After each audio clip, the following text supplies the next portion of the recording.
જોતું નથી, કોઈ કરતા કશું જ નહીં, માત્ર ને માત્ર હૃદયનો શુદ્ધ ભાવ માત્ર છે કે તું બસ ભગવાનની સામે કે સંતની સામે હૃદયનો શુદ્ધ ભાવ પ્રગટ કરો. અને જો એક વખત સાચો ભાવ પ્રગટ થઈ જશે તો અનેક જન્મોનો કરેલો બધો તમારો પાપો એક મિનિટમાં સાફ કરી નાખશે. આ સંતની તાકાત છે.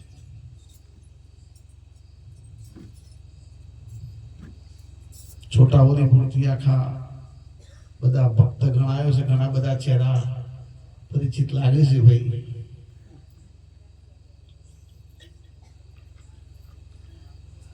તમારું બધાનું ગ્રુપ છે એટલે ખૂબ આનંદ થાય, કારણ કે ગાનારા વગાડનારા ઘણા હોય પણ કલાકારો બધા ભેગા ના થાય, અને ભેગા થયા હોય પણ એવા કલાકારો પણ એટલે પાછું આપણી જોઈએ, કારણ કે મેં ફરવો ફૂટાવાનો અભિમાનનો કે મને કોઈક આવરે છે.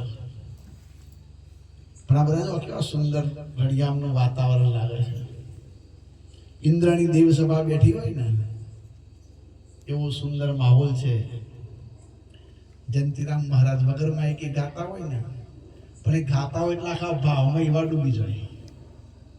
આપણે જોઈએ એટલે હા અત્યારે બધું જ છે જગતમાં, વ્યવસ્થા બધી જ પ્રકારની છે, પણ એક વસ્તુ ખૂટે છે ખાલી. શું ખૂટે છે? ભાવ ખૂટે છે. મોટા મોટા કરોડોના બંગલા બનાવેલા છે, મોટી મોટી મોઘીદાટ 50 લાખની, કરોડની, 2 કરોડની ગાડીઓ છે, બધું જ છે, પણ એક વસ્તુની ખોમી પડે છે.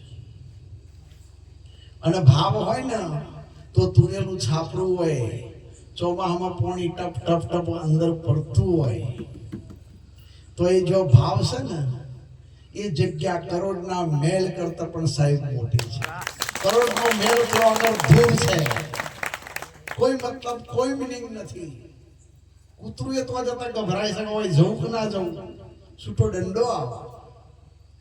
અને એટલે આપ કવિએ શું કહ્યું એમાં? શ્રીમંતોનું સુખ સરાહી આગન જોવા આવું છું. મારી જયારે ઈચ્છા થાય છે કે મારો બનાવેલો માણસ પૃથ્વી ઉપર જઈને શું કરે છે, તારે કે હું કોઈના કોઈ રૂપ લઈને જયારે એના ઘેર જઉં છું એને મળવા માટે, કે આર્યો ગર્ભમાં કોલ કરીને આવ્યો તો યાદ રાખ્યું છે કે પછી અહીં આવીને માયામાં રંગી ગયો છે, એવું ચેક કરવા આવું છું. તારે શું થાય છે? શ્રીમંતોનું સુખ સરાહી આગન જોવા આવું છું.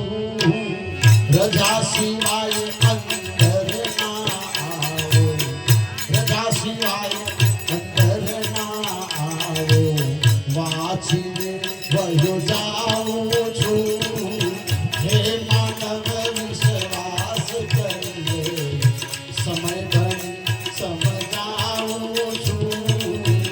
આ દુનિયામાં ઈચ્છાથી અવતાર ધરી આવું છું. હે માનવ વિશ્વાસ કરીને સમય બની સમજાવું છું.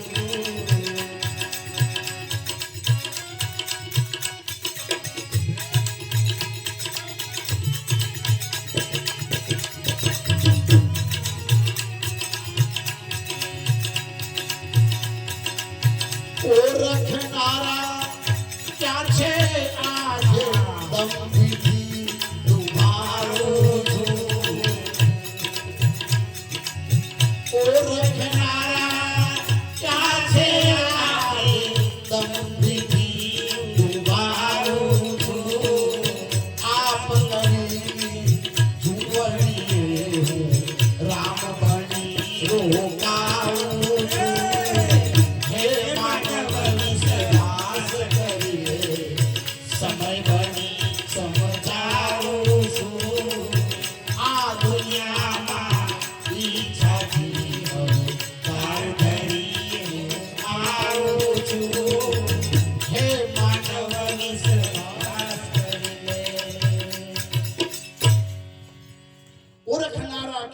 આજે દંભીથી દુભાવું છું. તમારા પરિવારમાં હોય, તમારા ગામમાં હોય, તમારા ઘરમાં હોય, તમારા સમાજમાં હોય, પણ જો તમારી ગુરુમુખી દ્રષ્ટિ નહીં હોય તો હીરો હશે ને એ તમને પથ્થરો દેખાશે. હોક હીરાનો નથી, હીરો તો કરોડનો છે, પણ આ ગમાર છે, આ બુદ્ધુ છે, એટલે એનું મૂલ્ય નથી. અને એના મૂલ્ય નથી તો એનું દુઃખ હીરાએ લગાડવાની જરૂર નથી.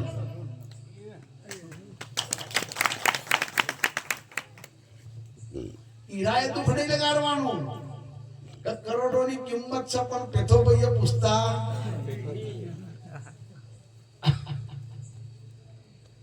તમે મોણેક ચોકના બજારમાં ગયા હોય ને તો 1000 મોણા મારા ફરતું હોય ચોકમાં. 1000 મોણા ઓગળી ગાલવાની ભીડ ના હોય. આમ ફરતા બધી હોણીઓની દુકાન, એક બાજુ ધોતન ચાદરો વાળા, બીજી બાજુ વેલણના પેલા પૂજાપા વાળા, અને વચ્ચોવચ્ચ શાક માર્કેટ વાળા. આખો દારો એટલી ભીડ થાય કે ના પૂછો વાત. સવારેથી રાતે, અને રાતે 12 વાગે ખાવા વાળા વર્ગ પાસે સાફ કરી મોણેક ચોક આખી રાત ધબધબાટી બોલાય. પણ ઝવેરીને પૂછ્યા કે તમારે તો ચેટલા આવ્યા હતા કે આ તો 1000 થયું. રખડતા હોય 1000 માર્કેટમાં, પણ ઝવેરીના તો એક જ જીવ હોય. કાકા 909 તો ડુંગળી બટાકા લેવા ગયા હતા, બીજા વેલણો લેવા ગયા હતા. સમજણ પડી તમારે? એટલે વેપાર તો ખૂબ થાય, ખૂબ વેપાર થાય. કેટલો થયો? આ તો 10 લાખનું ટર્નઓવર કર્યું. બીજા દારે કીધા કે 20 લાખનું કર્યું, અને મહિનો સરવાળો કાઢ્યો કે શું થયું કે 2 લાખની ખોટ થઈ. કારણ શું? ખૂબ વેપાર થયો, ખૂબ ઓકળા થયા, માલની ગાડીઓ ભરાઈ, પણ ભાવમાં ખબર ના પડી. ચોકન. અને એટલે તમારા કાલિદાસ મહારાજે સુંદર કહ્યું, હરે કાલિદાસ વેપાર ખૂબ જ થાય છે. કાલિદાસ વેપાર ખૂબ જ થાય છે.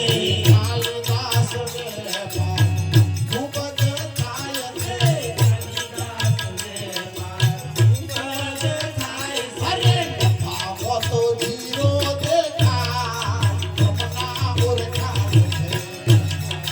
જીરો દેખાય,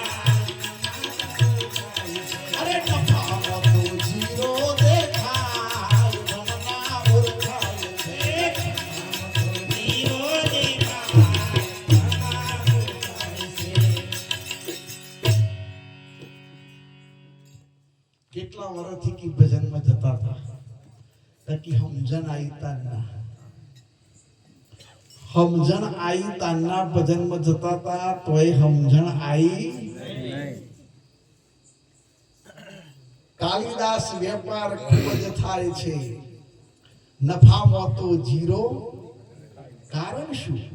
બાપજીએ પણ સુનસરમાં સુંદર છેલ્લે વાત કરી હતી કે આટલો બધો મહારાજે, નરતરામ મહારાજે, કે આટલો બધો મહિમા ચાલે છે, પણ આપણને અંદર તાકાત જ નથી. વિચારવું પડશે ને. નકરા લાડવા ખાઈ ડાયાબિટીસ થઈ છે. મેળાવડાના બીજી સંતો ડાયાબિટીસ બહુ થાય છે, પણ અઠવાડિયે વિચારતા તો ભાઈ ડાયાબિટીસ જ આવે ને. ઘેર બેઠા બેઠા ખીચડી ખાતી હોય તો ના આવે. એક સંતે કહ્યું કે સંસારી કા ટુકડા ગજ ગજ જેવરા દંત. ક્યું?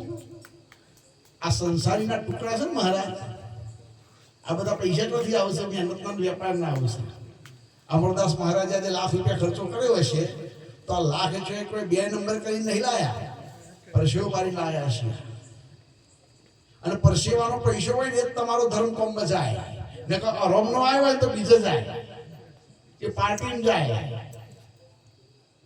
બીજા બધા આડાવડા રસ્તે જાય.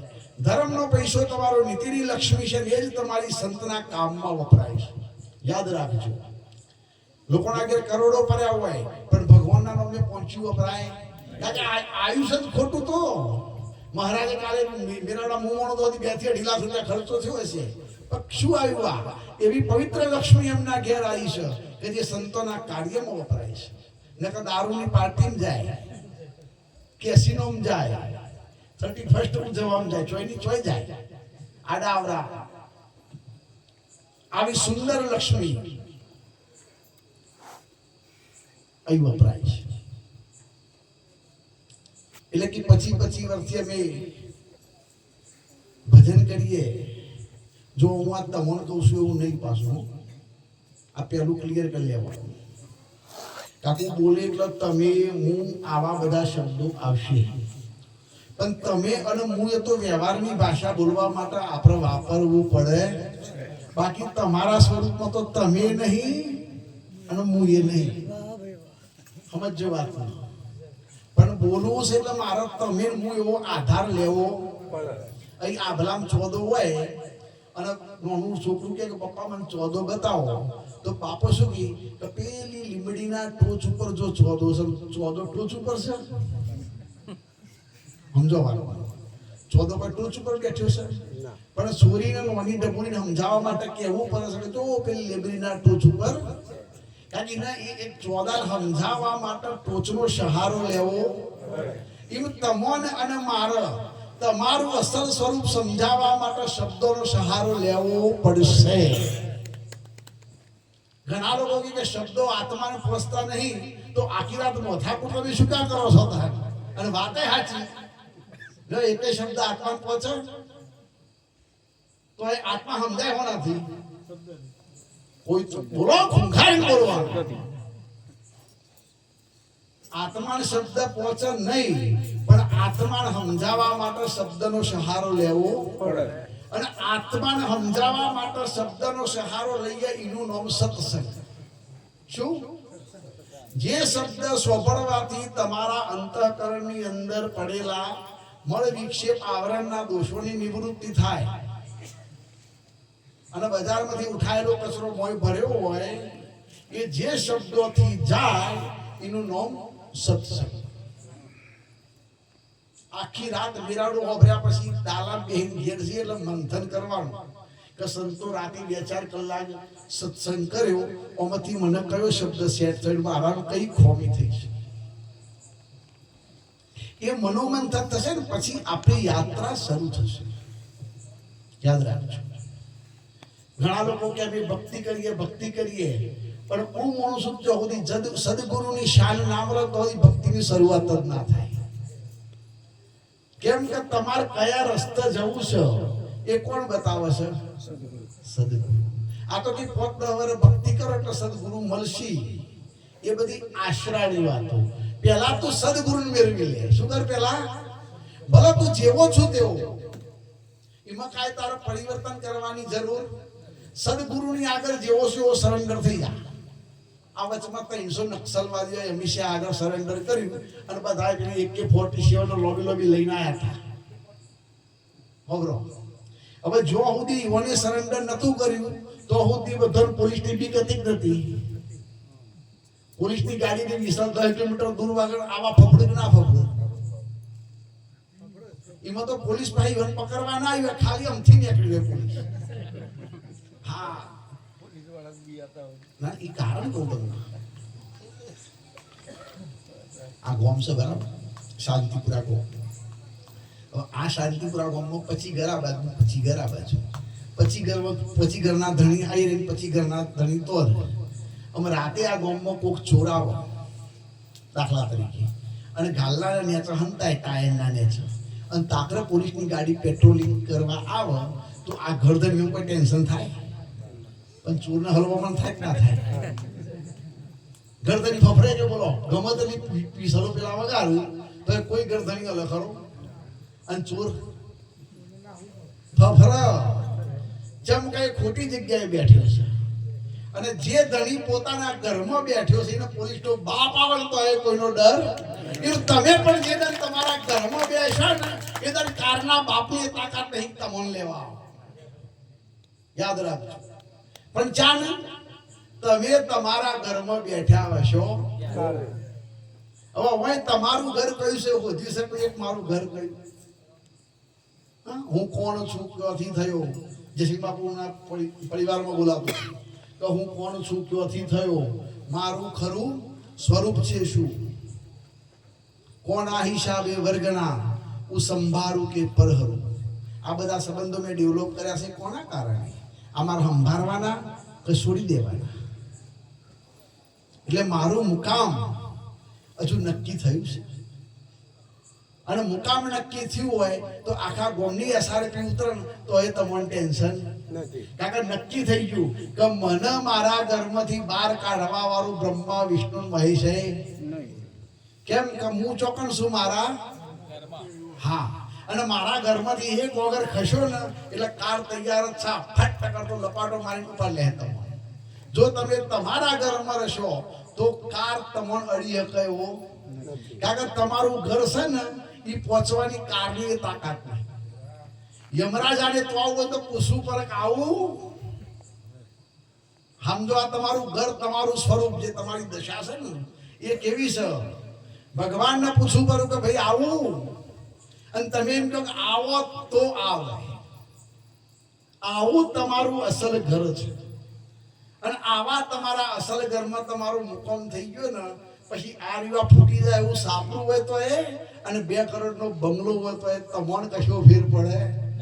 આ તમે માટીનો ચણીને બનાવી દે તો આ કોથરાનો ઘર હશે, તમારો નહીં. કોનો ઘર હશે? આ કોથરાનું રક્ષણ કરવા માટે ધાબો પડ્યો છે.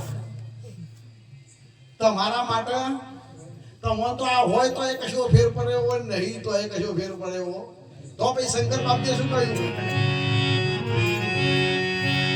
જગત પહોંચી શકે નહીં ત્યાં અસલ મુકામ મારું છે.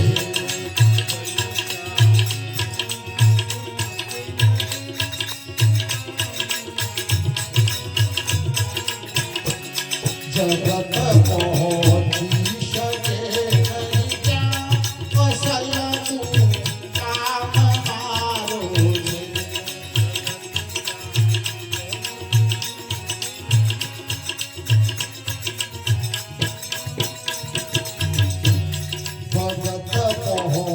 ભગતે ના પહોંચતો ભગત પહોંચી શકે નહીં ત્યાં અસલ કામ મારું છે.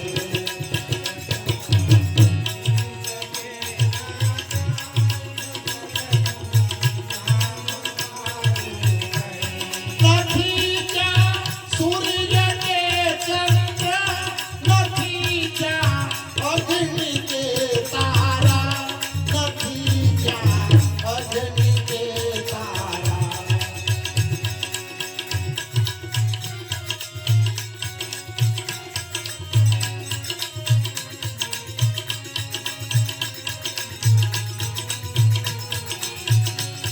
પવન પહોંચી શકે નહીં ત્યાં, પવન પહોંચી શકે નહીં ત્યાં અસલ કામ મારું છે.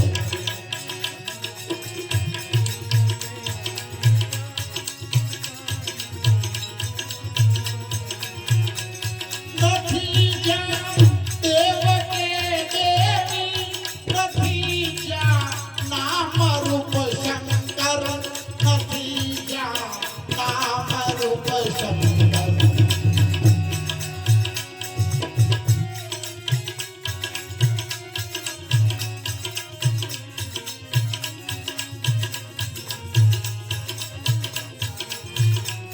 નથી જ્યાં દેવ કે દેવી, નથી જ્યાં નામ રૂપ શંકર, નથી જ્યાં નામ રૂપ શંકર.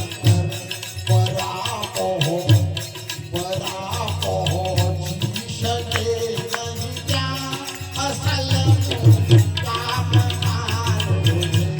જગત પહોંચી શકે નહીં ત્યાં અસલ કામ મારું છે. આ રહ્યું તમારું આ ઘર છે.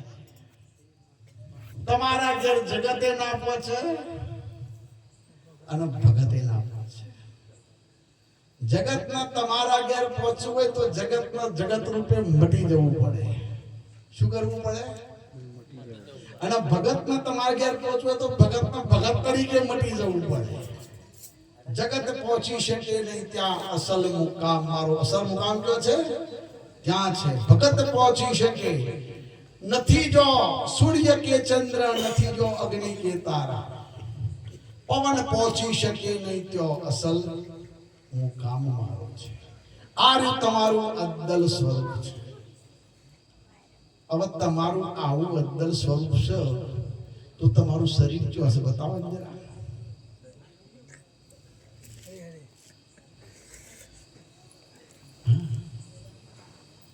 એક ભાઈએ મહારાજ પ્રશ્ન પૂછ્યો કે મને સર્વત્ર બ્રહ્મ દર્શન થાય પછી મારે મંદિરમાં જવાનું? શું પૂછ્યું? કે મને સર્વત્ર બ્રહ્મ દર્શન થાય પછી મારે મંદિરમાં જવાનું? બ્રહ્મ દર્શન થયા પછી મંદિર રખડું? હા, વિચારો. જો સુધી હું આત્મા છું એવું બુદ્ધિથી બોલશો, જો સુધી હું આત્મા છું એવું શરીરથી બોલશો તો સુધી કોઈ દારો આત્માનો નિશ્ચય નહીં થાય. નહીં થાય. અને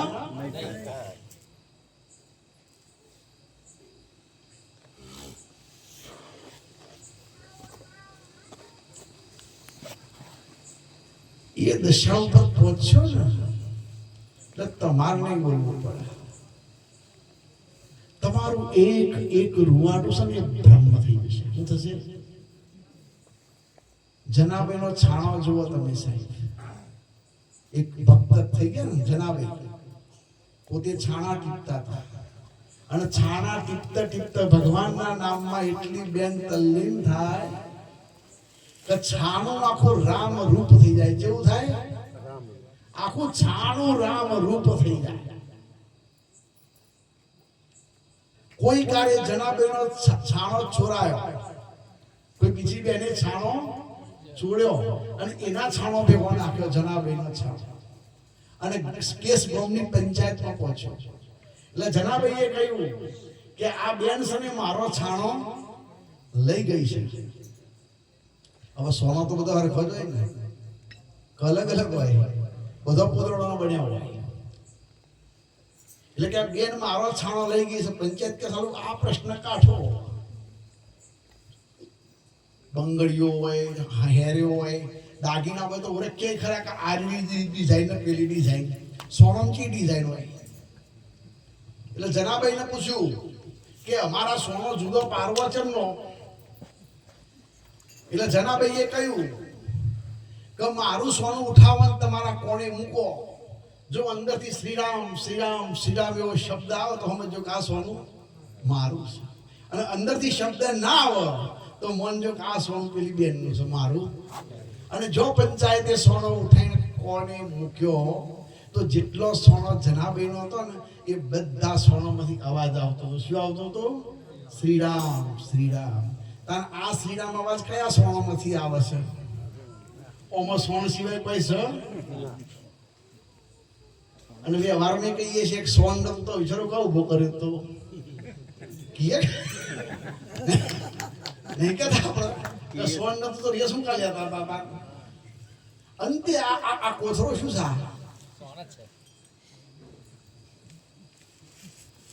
જો પરમાત્માએ આપેલું શરીર માત્ર વિષયોના કોમમાં વપરાશે તો આની કિંમત પોદરાથી વિશેષ કશું નથી. અને પરમાત્માએ આપેલું શરીર જો આત્મ સાક્ષાત્કારમાં વપરાશે તો કરોડો અજબેઓની કિંમત થાય એવી નહીં. યાદ રાખજો. આ સાધન તમારું જ છે. આ સાધન કરોડનું છે કે દૂરનું છે નક્કી તમારે કરવાનું. રોજ સવારે ઉઠીને જો નકલી વિષય ઉપર દ્રષ્ટિ જતી હોય, નકલી કુકાયકા કરવાની દ્રષ્ટિ જતી હોય, નકલી પદ પ્રતિષ્ઠા અને હોદ્દા મેળવવામાં નજર જતી હોય તો માનજો કે આ શરીર તમારું ખોટા રસ્તે હેડ્યું છે. પણ રોજ સવારે ઉઠીને સદગુરુના ચરણમાં પ્રાર્થના થતી હોય અને એવું થતું કે હે ગુરુજી આજે મારા 21,600 શ્વાસ જે ચાલવાના એમાંથી મેક્સિમમ શ્વાસ તમારામાં પડું આવી તમે કૃપા કરજો. અને જેટલા શ્વાસ ઓહમ સુહમના તમારામાં પડે મતલબ પોતાના સ્વરૂપમાં પડે તો માનજો કે ઈદાર આ શરીર કંચનનું છે. શું છે? કંચનથી પણ વિશેષ મૂલ્ય છે. આ એક જ કોથળો છે, યાદ રાખજો, કોઈ નવું આવવાનું નથી. એક ભક્તના સ્પર્શથી જો છાનું રામ રામ બોલતું હોય તો સદગુરુના સ્પર્શથી શું ના થાય? હે? સદગુરુના સ્પર્શ જો તમે ભગવાન રામ જ્યારે જંગલમાં ગયા અને અહલ્યાની સલ્યા થયેલો પથ્થરો પડ્યો તો અને ભગવાનનો પગ જો અડ્યો એટલે પથ્થર રૂપે જે સ્ત્રી થઈ ગઈ પોતાના પતિના શ્રાપથી એ અહલ જે શલ્યા હતી એ શું થઈ ગયું? મોરે. સંતનો પગલો જો પડે છે ને તો બધું શું થાય? રંગ અને શોક જેવું કશું રહે. એટલે સંતે કહ્યું છે